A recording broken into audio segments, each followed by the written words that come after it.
The University of Washington crew team of 1936 shocked the world. But what truly happened leading up to, during, and after the Olympics, and what legacy did the team leave? In the 1930s, fascism was on the rise. Hitler and his Aryan race army had come to power in Berlin in 1933, and with it came complete dominion over Germany. The world was 6 years away from a second world war, and tensions were on the rise. But back home, no one was yet worried about the possible end of the world. Dun dun dun! They were having a crisis of their own. Dun dun dun! The U.S. was experiencing an economic crisis. Dun dun dun! The Great Depression. Dun dun dun! Can you stop? Sorry. The Great Depression... Dun dun dun! I said stop. Sorry. The Great Depression left tens of thousands of people in Seattle unemployed. Exports dropped, leaving maritime and dock workers unemployed. Seattle's economy had relied on coal mining for decades, which ended. Every sector of the economy was damaged. Hooverville stands as a symbol of the circumstances endured by those suffering from the Great Depression. Hoovervilles were put up by those without homes, and they were generally unsanitary, unorganized, and posed as a health risk. Franklin D. Roosevelt worked to combat the Great Depression through the New Deal. He created programs to help fix the economy through financial reform and societal aspects such as housing, employment, public works projects, and health programs. The UW crew team came from working-class families, unlike its competing teams. Several of their fathers lost jobs, and each family was hit hard by the Great Depression. They were all working to support themselves and their families. Gordon Adam, for example, was a janitor's assistant for $15 a month. Don Hume worked in a pulp mill, and Jim McMillan ushered and sold tickets for football games and other events. Several rowers were paying their college tuition through the National Youth Administration, an organization that was set up by FDR's New Deal. And now, introducing the starting lineup. Starting with the front boat. In the bow seat was Roger Morris. In the second seat was funny guy Chuck Day. At third seat was none other than Gordon Adam, the dairy farmer. At fourth seat was the legacy himself, Johnny White. At five seat was Jim, the stub, McMillan. Coming in at 6'3" was six-seater George Shorty Hunt. At seventh seat was cowboy Joe Rance. And at stroke oar was Don Hume. Hume later lost 14 pounds during the Olympic Games due to a respiratory illness. Finally, leading the crew was coxswain Bobby Mock. Of course, these 9 athletes wouldn't be anything without the coaches. Al Ulbrichtson, a UW varsity crew coach for 10 years, would lead the team to victory. Working with Ulbrichtson was his good friend Tom Bowles and the quiet master George Pocock. George Pocock was one of the leading designers and builders of racing shells in the 1900s, moving to Seattle to build shells for UW in 1922. He went on to contribute to the sport of rowing for 50 years. Pocock also offered his constant wisdom and principles while coaching. Harmony, balance, and rhythm. They are the 3 things that stay with you your whole life. Without them, civilization is out of whack. And that's why an oarsman, when he goes out in life, he can fight it, he can handle life. And that's what he gets from rowing. Harmony, balance, and rhythm. Mark those words. These coaches were arguably the most important part of the team. Leading the crew with strength, endurance, and resilience, they were the key to their victories. The team trained on the Montlake Cut for only 5 months before heading off to the Olympics. They trained and raced in the famous Husky Clipper, with the ASUW shell house looking over them on Lake Washington. With the motto LGB for Let's Go to Berlin, and with the second meaning, Let's Get Better, the team was ready to go to the Olympics. But first, they had to beat the best teams in the country. In April of 1936, the UW crew team had to go up against one of the best teams in the country, University of California. But, with ease, UW crushed them, proving their unstoppable abilities. The crew continued to prove victorious when they beat California and Navy in Poughkeepsie and flew by the teams, which was the first ever win in Poughkeepsie by a West Coast crew team. Then it was time. The Olympic trials were held on July 5th in Princeton, New Jersey. The UW crew team had one chance to fulfill their dreams. The Pennsylvania club team, New York club team, and the California crew team were all successful teams, but they were nothing against our crew team. Claiming first place, UW was now on its way to the Berlin Olympics of 1936. Well, sort of. The U.S. Olympic Committee informed the Husky rowers that they needed $5,000 to pay for their travel to Berlin. Today, this would be $100,000. They faced the risk of having the University of Pennsylvania Quakers sent in their place, and the team was unable to come up with the money on their own, so the people of Seattle jumped in. The sports editors of the Seattle Times and the Seattle Post-Intelligencer enlisted newspaper boys to solicit donations. All over Seattle, volunteers were helping raise money for their Huskies. Within 2 days, the crew team had enough to pay for their travel to the Olympics. The Berlin Olympics. 4 arenas, 49 countries, 4,000 athletes. A grand celebration of countries and their prosperity and athleticism, all used as Nazi propaganda. The Nazi Party had risen to power in 1933, 2 years after Berlin was awarded the Games. There were many debates around boycotting the Games due to the racist policies of the Nazis, but as a compromise, the International Olympic Committee asked the German government to include Jewish athletes in the German team and to not use the Games to promote Nazi ideology. Of course, they failed to deliver on their promises many times. There were Nazi banners at every turn, 120,000 frantic German fans, and Hitler ruling over it all. And our team marched in front of all of this, representing freedom, democracy, and pride for our country. After beating Great Britain and setting, wait, is this right? A new world record?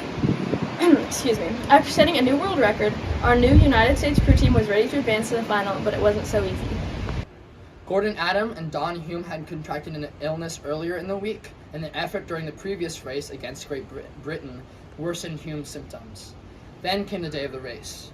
Hume was severely ill, but for Ulbrichtsen and the rest of the team, putting in an alternate wasn't an option. They had to win. In the final race, the Huskies went up against the world's greatest crew teams, including Germany and Italy. The race was off to a quick start. The starters' commands were unheard by UW since they were placed in the farthest lane, so Germany quickly took the lead, with Italy not far behind. But it wasn't over yet. Bobby Mock was able to set a pace fast enough to make up for the time lost. With 500 meters left, a strong headwind came in, and the Huskies used the opportunity to start their infamous sprint, the key to many of their wins in the past. In the final 200 meters of the race, the Huskies used their sprint to go from third to first.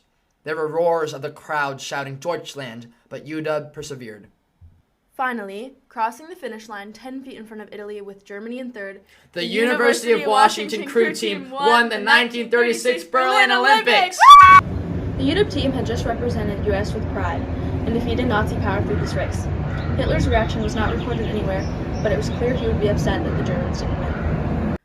Bob Mock said, "I didn't give a damn about Hitler. We didn't care whether he existed or not. We were there to do a job." The UW team paddled their boat back to receive the victors' laurel wreaths. They received a Nazi salute from the crowd as the Star-Spangled Banner played. They were not interviewed, and there was no immediate press coverage after the race. However, the American press was all over the Huskies in the days following their victory. Major articles were published about the success of this incredible crew team. But that was it for the victories of the UW crew team of 1936. The team had sent a shock around the world, but unbeknownst to them, that was the last time they would ever compete together. A few years later, World War II had begun. Many of the rowers graduated from UW and did their part in the war effort. Some worked on planes at Boeing and filled roles such as naval doctors and merchant marines. The war had also put a hold on the next 2 Olympics, so before the team could ever get a chance to compete together again, they had all been out of college and out of rowing for 8 years. The 1936 Olympics had a big impact on Germany. German Olympic athletes may have won the most medals, but the United States was not far behind. The win by the UW crew team angered Hitler, which was one more step in proving him wrong in his belief of German superiority. Along with the U.S. win in basketball and Jesse Owens' 4 wins in track, the UW crew team brought a symbolic opposition to Hitler and his Aryan race theory. The UW crew team left a legacy that is still honored today.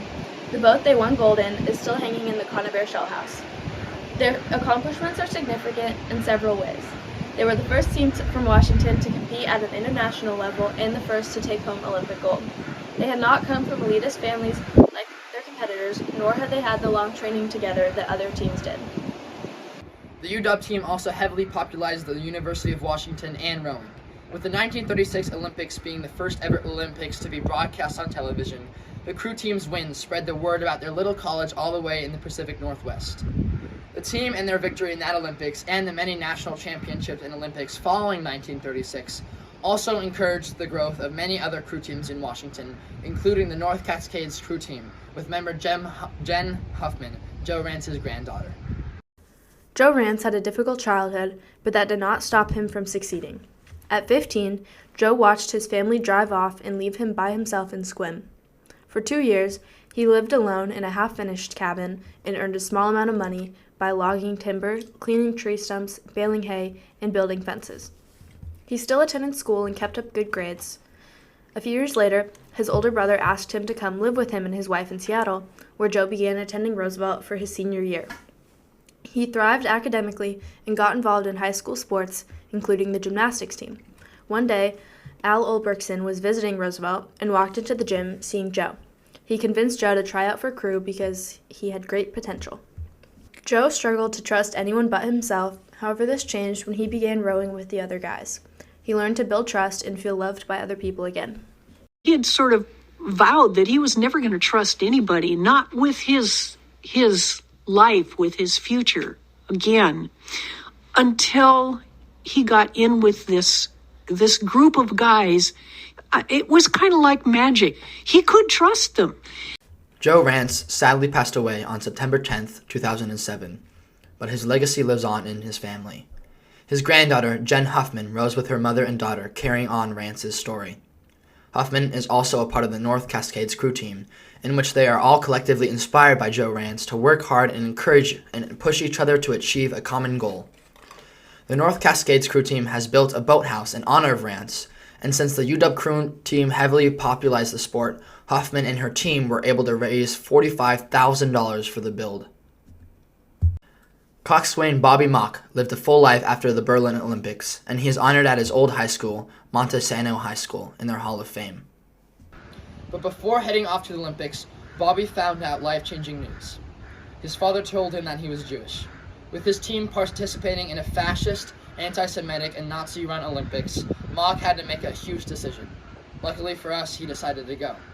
After the Olympics, Mock signed on as the assistant crew coach at the UW, under his old coach Ulbrichtson. Later, he went on to become the head crew coach at MIT. Mock earned his law degree from Harvard Law School and became a very successful lawyer in Seattle. Throughout his life, he spent a good deal of energy trying to get more recognition for his crew and what they accomplished at the Olympics, sharing their inspirational story. The story of the Husky Clipper is well known at UW, but thanks to Daniel James Brown, the whole world can learn about the crew team's story.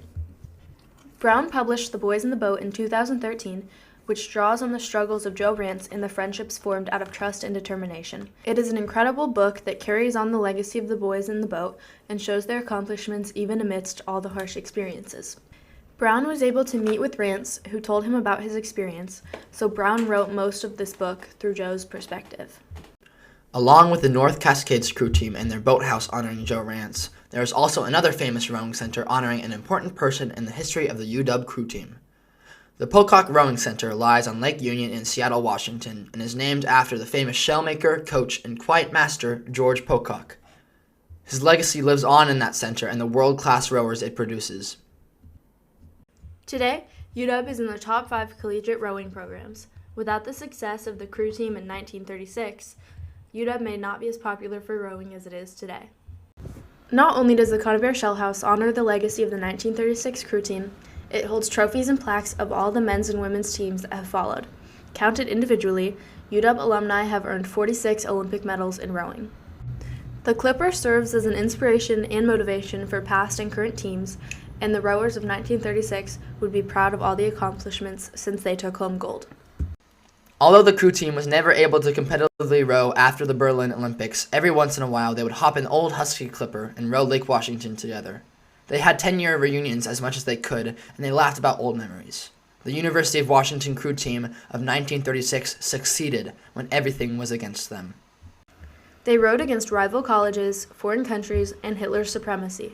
They formed bonds and friendships that would last a lifetime. This team overcame the odds and held values that are still shared by the Huskies today. They continue to serve as an inspiration for UW rowers, and we are honored to see their legacy.